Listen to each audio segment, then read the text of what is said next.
اور جب ہم کہتے ہیں کہ اپنے بچوں کو عالم بناؤ، حافظ بناؤ، میں پشتو پوری طرح تو نہیں سمجھتا، مفتی عبدالشکور صاحب کی بات کو میں ایسے تھوڑا تھوڑا سمجھ رہا تھا، وہ اپنی اولاد کو حافظ بنانے کی آپ کو ترغیب دے رہے تھے، تو میں اسی پر ایک استدراک آپ کی خدمت میں پیش کرتا ہوں۔ جب ہم لوگوں کہتے ہیں نا اپنے بچوں کو عالم بناؤ، تو ہمیں ایک تانا ملتا ہے سب علماء، وہ تانا کیا ہے؟ اجی مولوی بنے گا تو کھائے گا کہاں سے؟ مولوی بنے گا تو کھائے گا کہاں سے؟ اب ذرا ایک منٹ ذرا سوچنا اور مجھے جواب دینا۔ چلو میں مان گیا مولوی بنے گا تو کھائے گا کہاں سے، لیکن جب کھانے کی باری آتی ہے نا تو سارے کہتے ہیں کون زیادہ کھاتا ہے؟ ہاں دیکھو اب سب نے کہہ دیا، جب کھانے کی باری آتی ہے سب کہتے ہیں مولوی زیادہ کھاتا ہے، تو جب مولوی زیادہ کھاتا ہے تو بچوں کو مولوی بنا لو۔ ڈاکٹر صاحب غلط کہہ رہا ہوں؟ بچوں کو مولوی بنا لو، اس پہ کون سا مسئلہ ہے بھائی؟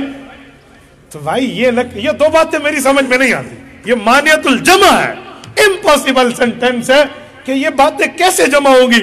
مولوی بنے گا کھائے گا کہاں سے اور مولوی زیادہ کھاتے ہیں، یہ کیسے جمع ہوگی؟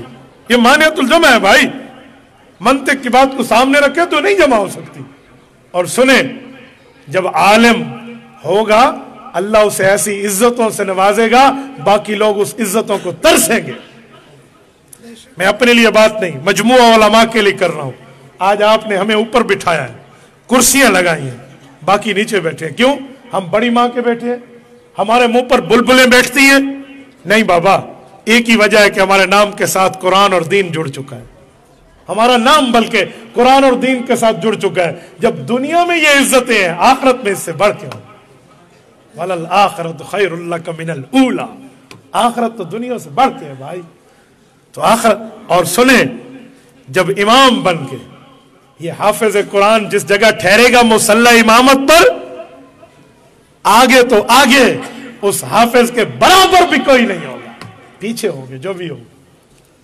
امام آگے ہوتا ہے نا، نہ امام کے آگے کوئی ہے نہ امام کے برابر کوئی ہے، یہ دنیا کی عزت ہے۔ اور میں یہاں ایک جملہ سمجھانے کے لیے کہتا رہتا ہوں، لوگ آج کل سمجھتے ہیں مولویوں کو آتا کیا ہے، مولویوں سے آگے بڑھیں گے۔ میں کہتا ہوں مولویوں سے آگے نہ بڑھو، پیچھے رہو۔ اگر تمہیں اپنی زندگی پیاری ہے تو مولویوں کے پیچھے رہو۔ میں تھریڈ نہیں کر رہا، کوئی دھمکی نہیں دے رہا۔ آپ کہیں گے پھر جب زندگی پیاری ہے تو پیچھے رہو، اس کا مطلب؟ ہاں میں بتا رہا ہوں، جب امام آگے، مثلا مولانا طارق حسین صاحب امام ہے، آگے ٹھہر کر اللہ اکبر کرتے ہیں آپ کے یہاں، تو پیچھے مقتدی مردہ ہوتے ہیں یا زندہ ہوتے ہیں؟ بولیے، زندہ۔